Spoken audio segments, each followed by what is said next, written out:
Bloody massacre. Murder happened here. Oh my God. Just heard someone say, there's no escape. No, I was like, I'm feeling myself being choked.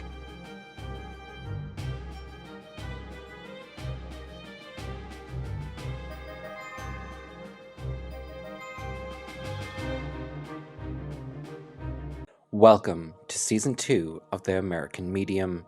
In today's episode, Rhonda and I explore the most haunted castle in Europe, Leap Castle. Famous around the world for its paranormal activity, Rhonda has no previous knowledge of the history of Leap Castle. She is only made aware of the location as we make our way to Europe's most haunted castle. Leap has a rich and bloody history, thought to be built in the early 1500s by the O'Bannons under the ruling of the O'Carrolls. The current building is thought to be built over an earlier castle. Before this, it was used by the Druids for initiation ceremonies. Stay tuned to witness the amazing gift of mediumship. So I understand we're headed to Leap Castle. Yes. Also pronounced Lep. I have made it a point. I've heard of this castle before online, especially, definitely. But I have made a point, as always, never to do any research. So I don't know anything about the history, the folklore, anything at all about the location that we're headed.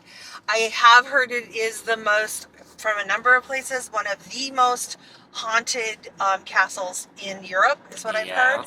I'm sure it's right up there. The only reason I know that we're going to Leap Castle is because I had to put it in the directions. my Google Maps for directions, and I don't know anything about the place I'm going. No. What I immediately sense right now is a serious crowd of people. Okay. They're like crowding around me right now, wanting to talk and saying, okay, all right, we've got things to tell you.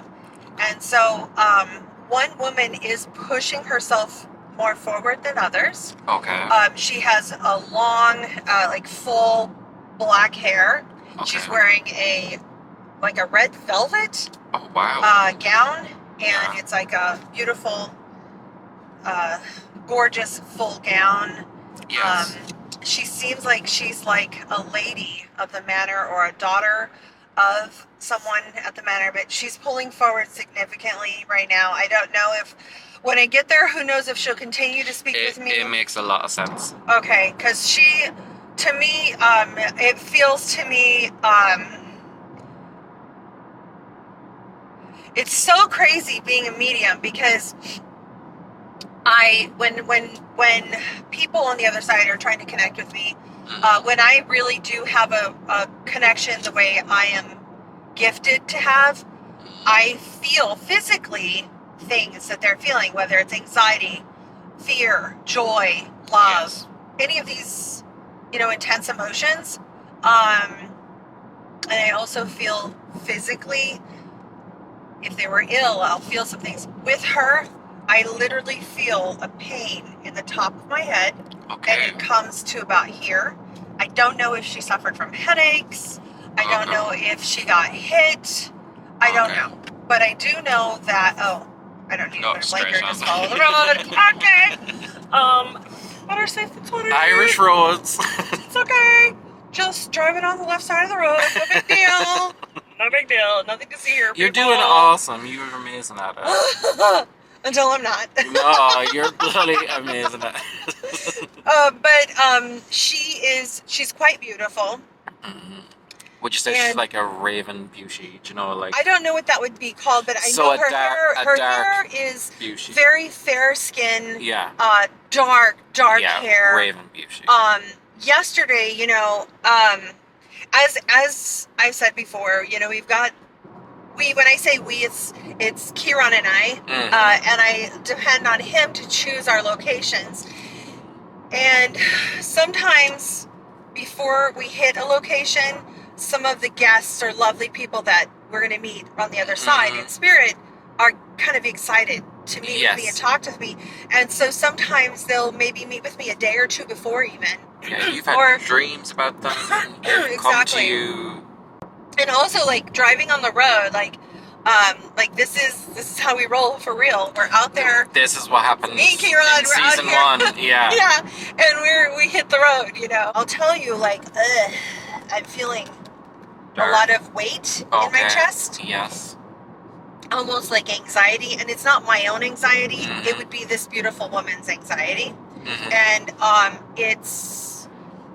I think something very tragic may have happened to her. Okay. I think she may have. I think she was a woman of substance, or lived in a home of plenty, or where she was, you know, well provided for, well cared for. However, you know how they say, don't judge a book by its cover. You know, you see somebody, you think, oh wow, they have everything they need. Wow, what a life! I'd love that. And actually, you know, they're suffering more than you would imagine. Yeah. So I'm feeling in my chest area is a lot of weight, a lot of heaviness initially, and I'm still feeling a sharp kind of pain at the top of my head and in my chest. So I don't know if it's just the energy here is quite heavy. Is it? Yeah, I've spent a lot of nights here, and it's very, very well. Pretty intense. It's intense. I wouldn't say it's dark necessarily, but it is intense. This feels dark to me. Not gonna lie. Are you excited to see it? And dying to see it. Oh, cool. Yes, let's do it. I am super excited to see it. I know that it is a very, very popular spot.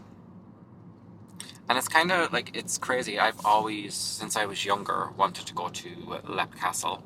And because I seen it on television and stuff like that. And I literally moved. I have never watched any shows about it. Yeah, I just don't. Oh, it's amazing. But I moved to Tipperary, and I'm literally 20 minutes away from Leap Castle. Wow. And I seen it for the first time, and it was like a dream come true for me to actually go around and film there and stay the night there. It was just incredible.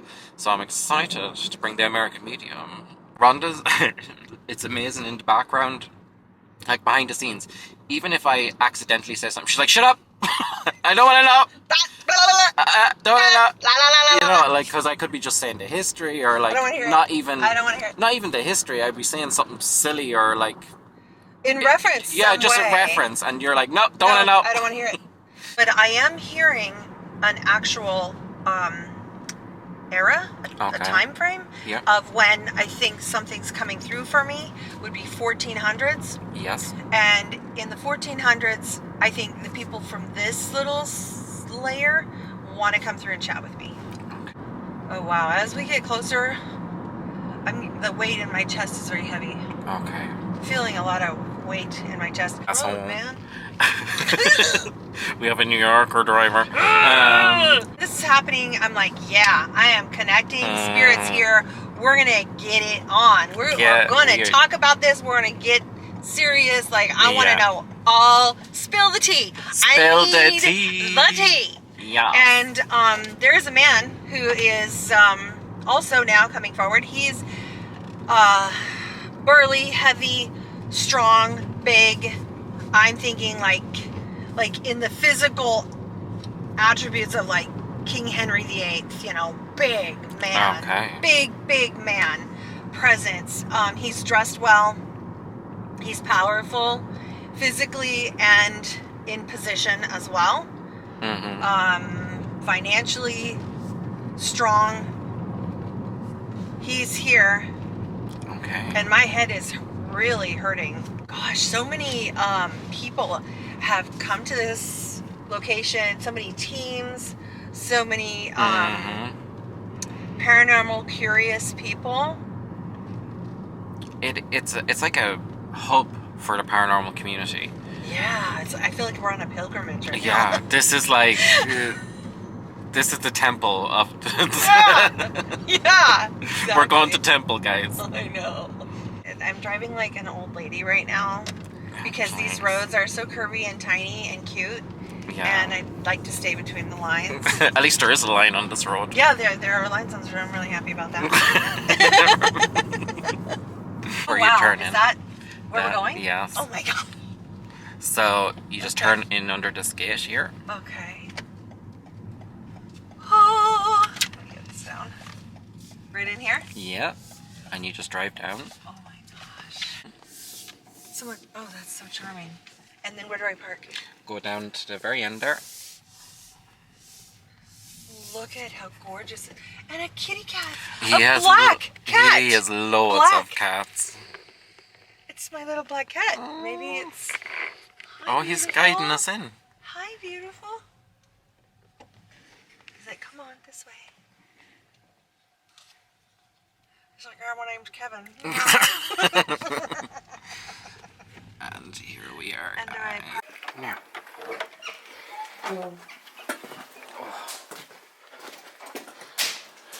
Hello.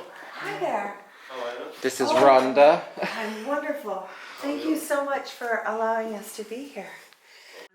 A woman came and she had a dress probably as red as this, and kind of a neckline, a bit like mine, and her dress was pulled in nice and tight, and she had beautiful skirts, and she had like black hair, just stunning, and fair skin, and she looked well cared for, but she wasn't happy. And I know. And then after she came through, I was feeling a lot of pain in my head. And then a man who felt like he was the man in charge, and he, I feel, is in some way connected to this woman. I don't know if it's his wife or his daughter, but this man he's not used to having any. He's used to having everything he wants happen. No no's. Everything he wants happens. And he is more portly, I would say.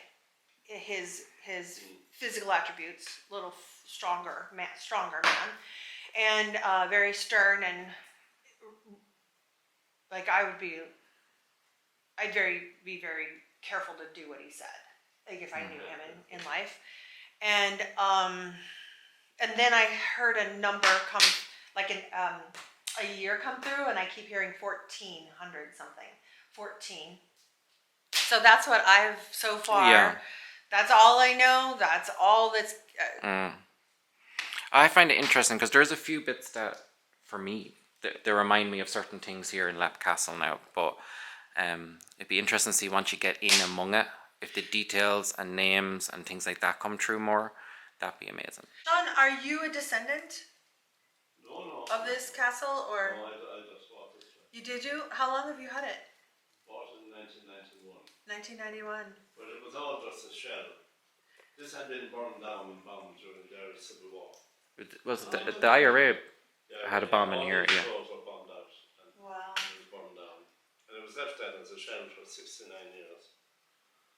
I bought it in 91. Early 94 then I started the restoration.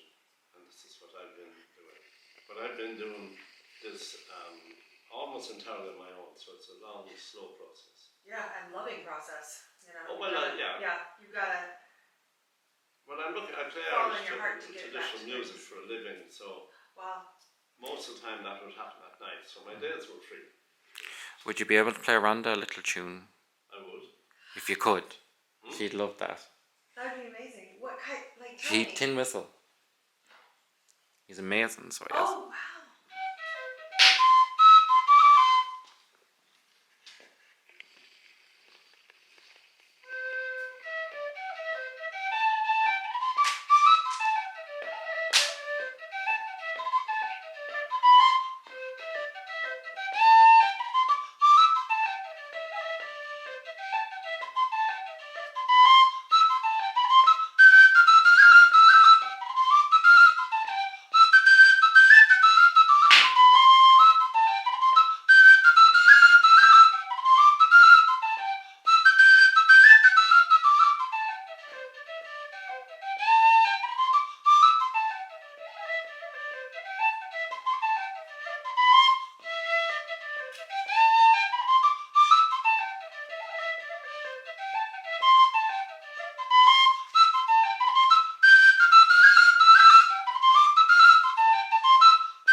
the name of that was?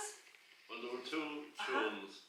The first one was called The Rose in the Heather. And the second one was called The Maids on the Green. He moved you to tears. There was something. Yeah, it did move me to tears, actually. He's very, very talented. It was beautiful.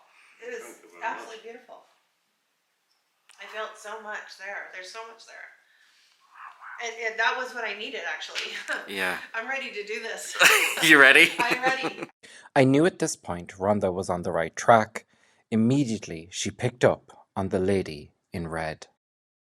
So we headed up to the banquet hall, and I was fascinated to see what Rhonda would pick up. Wow, this is just amazing. What a privilege to be here.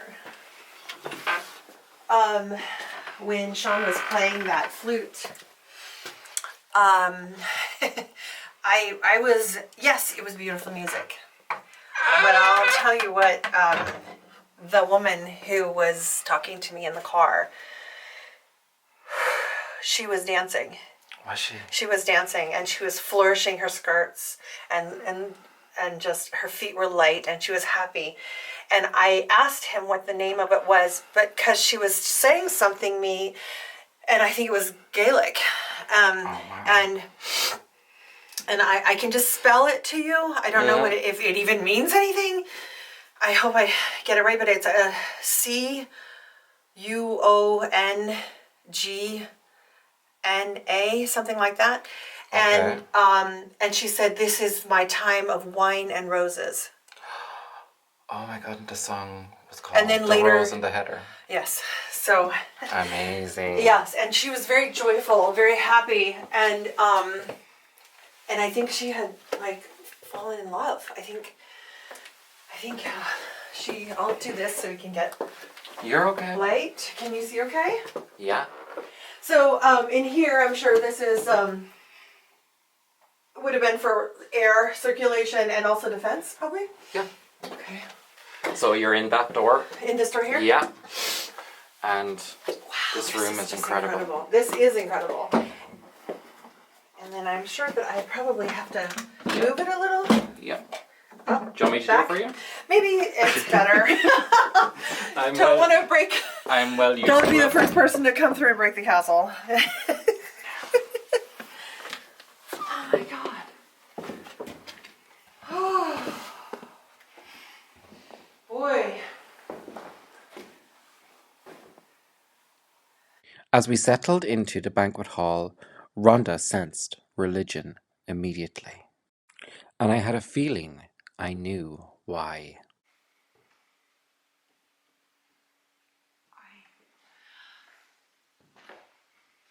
It's weird. I hear singing. Singing, okay. Like I hear singing like as if it were church, kind of. Okay. Religious singing. Okay. Like there's been some forbidden religious practice here. Okay. And I feel like even though this room might definitely be mainly used for, like you said, it was a banquet hall, it feels very holy. It feels Holy, it okay. feels like it was a sanctuary at one point, or used for religious observance. And When you're saying that, you keep looking up. I keep looking up. Because I think I know why you're getting that religious connection and looking up. Right above us is the famous Bloody Chapel, home to religious ceremony and allegedly the most haunted parish of Lepp. I feel like there's been prayer here. Okay. There's been sacrament here. There's been, like, communion has taken place in this room. Okay. Possibly a wedding happened here. Okay, all right, a wedding happened here. And it's holy. Like, a lot of things happen in this room many times, many different eras, but right now, right here, I'm feeling something, a holy rite has happened here. And Okay. I believe, I mean, the only way I can express this is that I feel like the faith that the people had when this was happening, it wasn't allowed, maybe, or maybe it was forbidden, possibly, Okay. and they're calling, or they're spiritually compelled to honor their Catholic beliefs, is what I feel like, and almost at their own peril. And I keep hearing noises. They're here. And so I think. Do you want to just? I'm going to call out for a second. Yes. And you just tell them in your mind. So if there is any spirits here with us now, I know you're here. I can feel you here. Rhonda can feel you here. I want you to make a loud noise in the room. Just knock, tap, anything you can.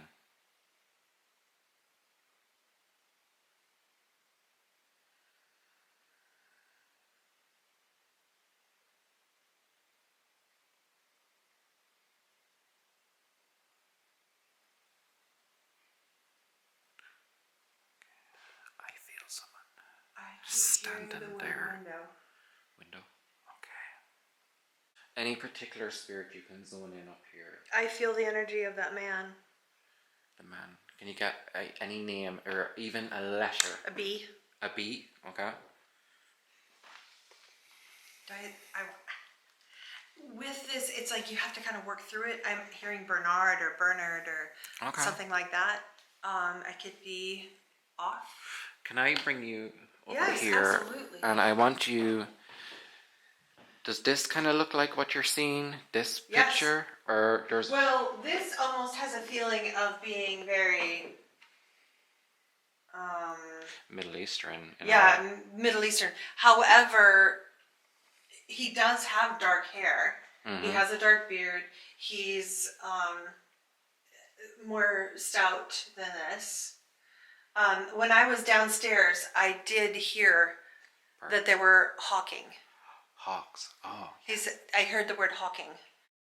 The next room I wanted to bring Rhonda to is a bedroom. A small room next to the bloody chapel. In here, I experienced some paranormal activity, and the story of the Red Lady reveals itself. Oh wow, I can feel my skirts flowing on the stairs as I'm climbing up here.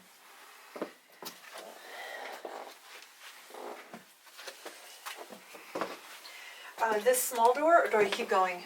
That door there. Okay. Oh no. No? Again, no. More. Keep going up, sorry. Okay. All the doors look the same. Do I branch off to the left or keep going up? I want you to go in there. To the left here? Yeah. Is this a bedroom? Yes. God, my head hurts so bad in here. So I feel like, I do feel like a woman slept here. A woman? Oh, I think this is a woman's room. And it's funny because I feel like this is a place to hide almost. When Sean was playing that flute music, I mean, yes, his music is beautiful. But I was moved to tears. Tears actually fell, not because of how beautiful it was, but it was literally, she was hearing it again. Yes. And she was dancing and flourishing her skirts and spinning, and her teeth were, I mean, she was smiling and her teeth were showing. She was like happy. She was very happy. And she was in love, and I keep feeling a pain right here. Oh my God. And, You're okay. And then she kept telling me, this is my time of wine and roses. And so it was like a time in her life when she was very happy and she was in love. And then as we were walking up the steps, I felt my skirts flourishing underneath as I was minding each place where I planted my foot. And I could feel she's wanting me to feel how she felt. And as we went higher, things felt like they were getting more serious. Oh, there's someone at my back. My back is freezing cold. That's probably her. And she keeps telling me, she goes, basically, I think something went really wrong in a relationship. Something went really, really, really wrong. Just put your hand. You can It's feel the It's cold. freezing. And usually No, me. you're freezing. You run hot. I run very hot. You run hot, and you're cold. So that was probably her hand, but she's like assuring me that when she entered into this marriage, she's telling me she was a bride, and when she entered, there was real love. She just pinched my bum. Oh my gosh, really? You felt it? Was it? It was more of a pinprick. Like a like little fingers like that on my like bum. that. Like it was. I can't even grab. Would it?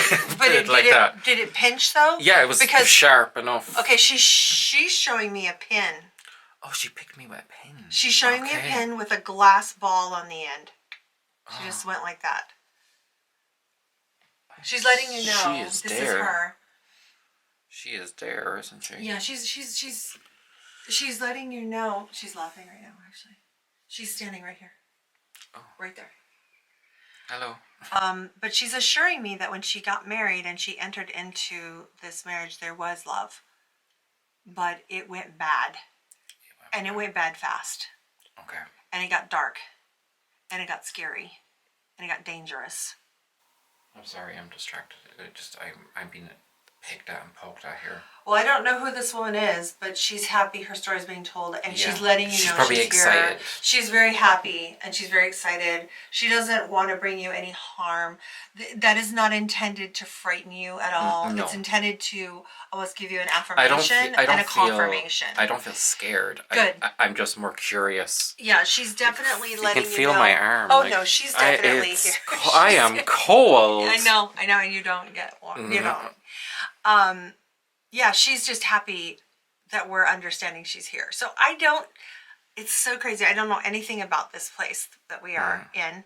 And I don't know if this woman who's talking to me is a woman of being known or anything, but she's happy to have her story told.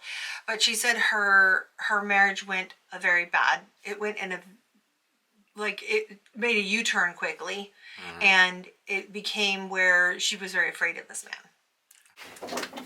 So I probably pushed that all the way over. Okay. Yeah. Good.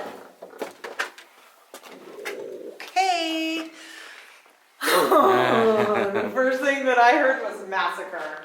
Stop. The first thing I heard walking through that door. Oh well. Massacre. Bloody massacre. Wow. Right as I walked. I just set my foot down and I felt it. I just heard someone say, there's no escape. There's no escape. Uh-huh. Yeah. This is, yeah. There was a massacre here.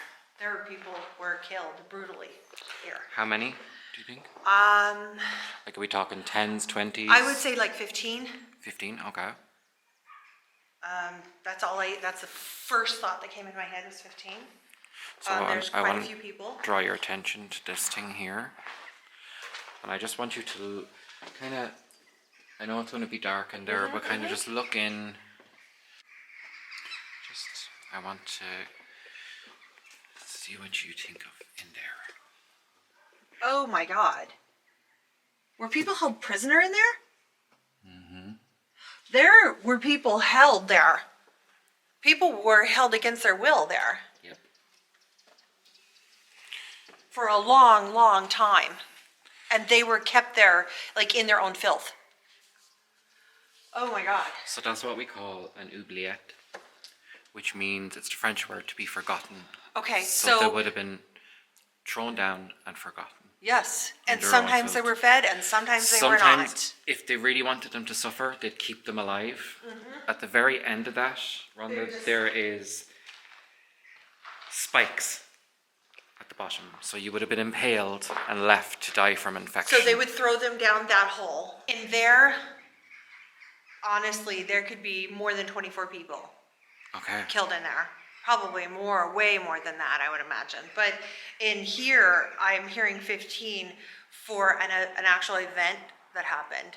Okay. Like there was definitely murder happened here. Can you hear anything in particular in this room? Like, I remember you're saying the religious aspects.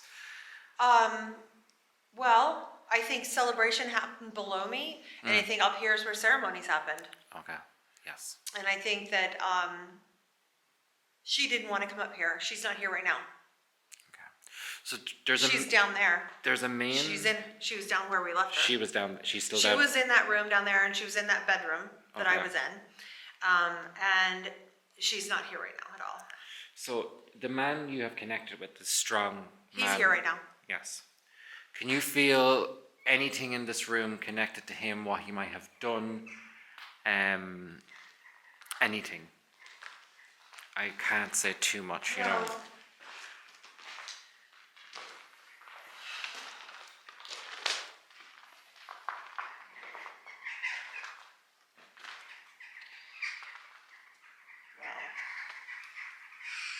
I'll tell you a little story about here. Sean was up on a ladder here, fixing the castle, and a spirit pushed him off the ladder, and he hurt his leg, and he's still in a lot of pain. Well, this man that I'm connected to is very brutal.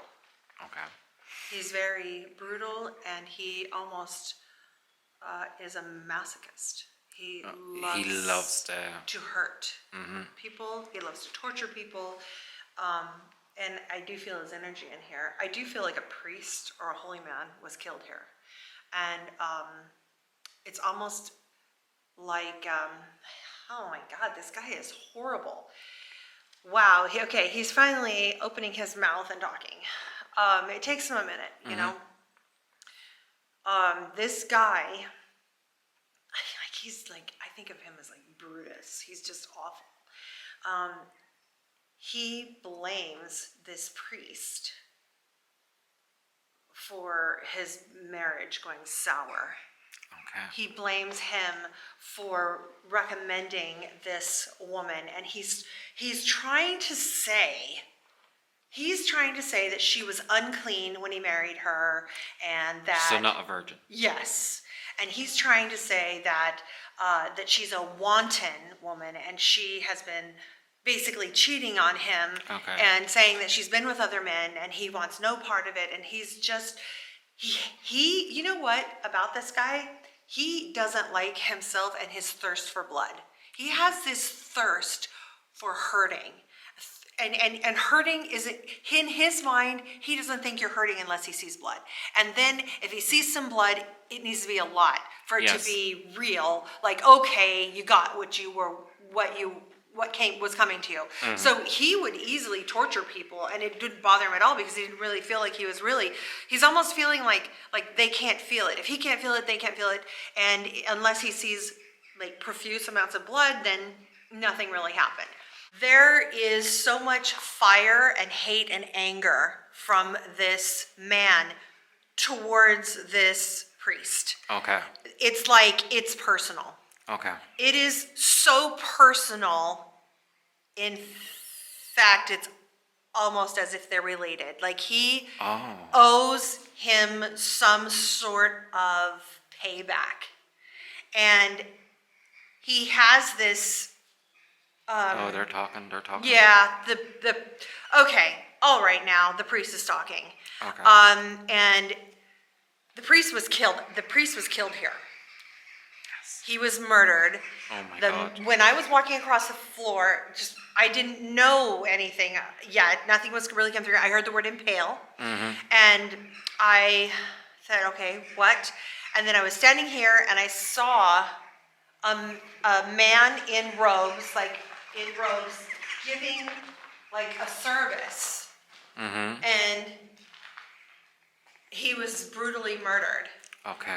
And this man who murdered him was the man of this house. Oh, okay. It was not intruders. Okay. There was nobody that came in. And here's the thing. There was other people in here that witnessed it. And he killed everybody. And the reason he did that was he wanted to hide the fact that he did it. I think he wanted people to think that there was like an invasion or the castle had been breached or something and la la la la. Okay, so he's angry at this priest who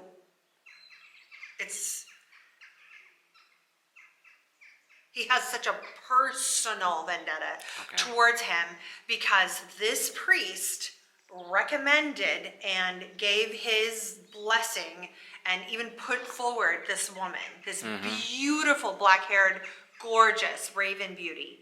Okay? What would you say their relationship was? Like you said, they're related by blood. Okay. They're closely related. Okay. Possibly raised in the same house. Okay. Like maybe I'm hearing younger brother. Okay. I feel like who was the younger, the priest? I feel like the priest was younger. Okay. And I feel like he was sent off to monastery to be a man of the cloth, which I don't think was unusual. Well, back in the day, in the families, they would have one priest. The brother would be like the other person would be like military, say, or like warrior type. Yeah, and this guy was burly. He was a man of power. This priest. Okay, so here's the thing about this priest, though. This priest was a ladies' man. Really? He's fine-featured.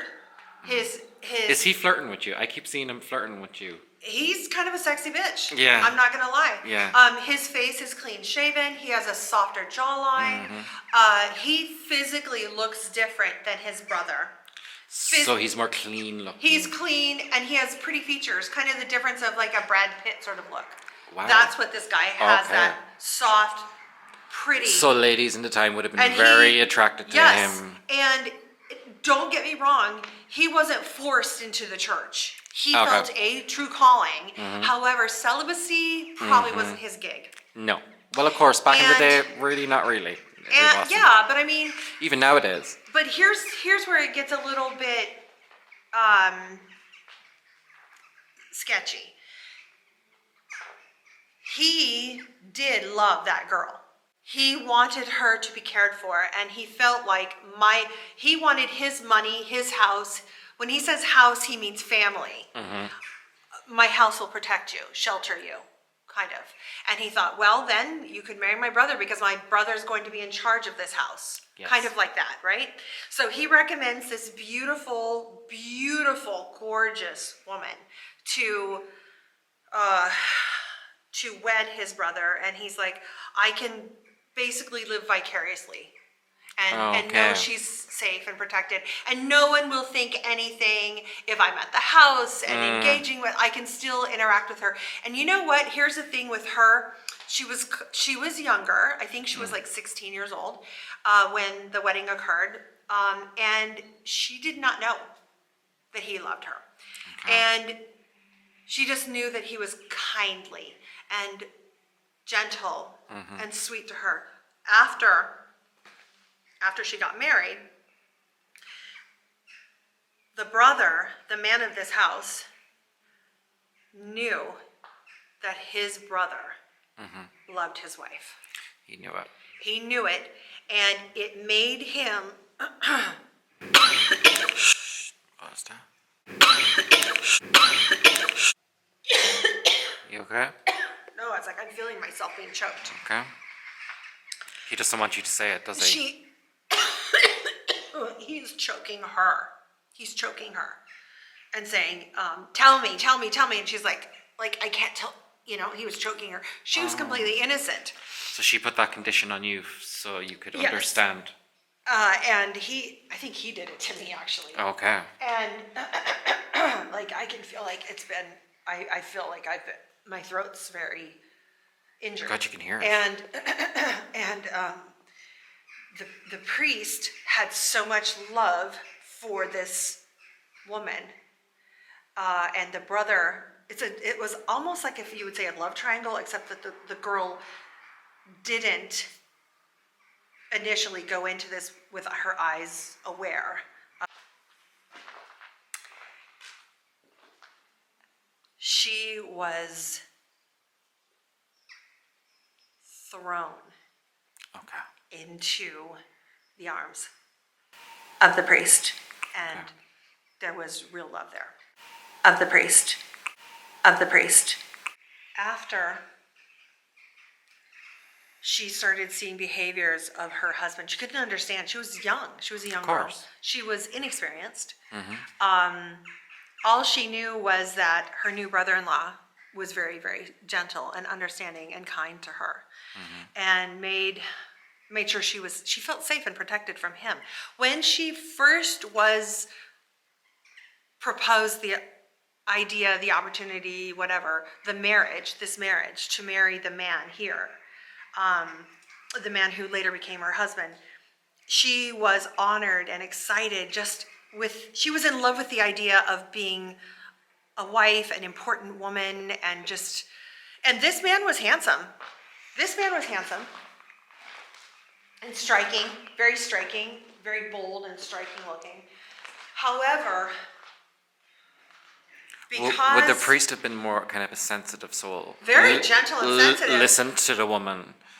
He was like he had magnetism. Like I can feel him. He was sexually magnetic. Okay. Very sexy man. Okay. And he was slender more. And when her husband started drinking his fears and feelings and would take out things on her like that, I can feel my throat, hurting. I felt like I was being choked before. She started putting two and two together, and she grew up overnight. Really? She grew up overnight. And she was in that room, in that bedroom, had locked herself, barricaded the door. Her brother-in-law knew that his brother had a violent temper, and he knew it was his fault. He knew he brought this on her, and he was always checking in on her. She hollered out for help. He came, he rescued her more than once. Okay. But there were some later, there were some very intimate and tender moments between her and the priest. Wow. Yes. And you feel that this... She's go talking ahead. To me right now. Yeah, go. She got pregnant.